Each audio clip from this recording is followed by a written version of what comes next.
A walk in the park, a mystery.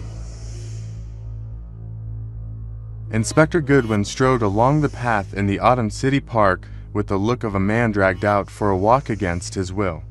The day was exceptionally sunny, but murderers, as everyone knows, don't work by the schedule. It's doubtful they even pay attention to the weather.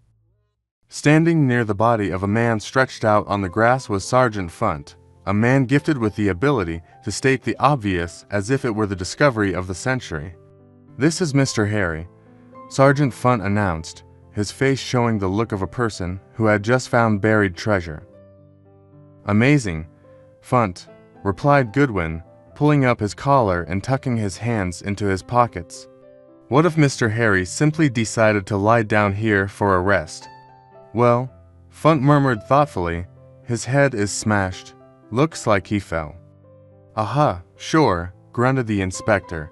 "And by the way, what's he doing here?" "He lives in the upper part of town, about 5 blocks away." "He had an argument with his wife," Sergeant Funt informed him, as if that explained everything. "He came here in the morning to walk the dog.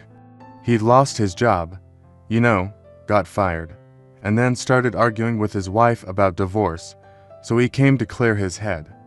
"Oh yes, divorcing and then immediately taking the dog for a walk. Excellent therapy," Goodwin remarked sarcastically. "Who found the body?" "Mrs. Emily," Funt replied. "She got worried and came to look for Harry and the dog in the park." At that moment, a cheerful bark sounded behind the detectives, as if someone had just opened a box filled with joy and excitement. Both men turned and saw a small dog. The dog noticed Mrs. Emily, who had just stepped out of her car, and dashed towards her with such speed that leaves swirled in a whirlwind along the path.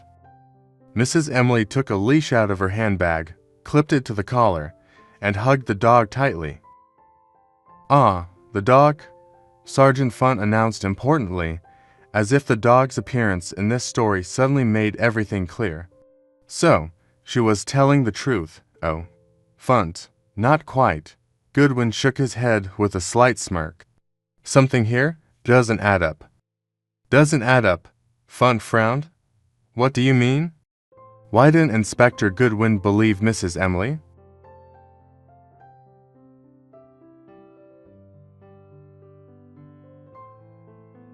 The answer to the riddle.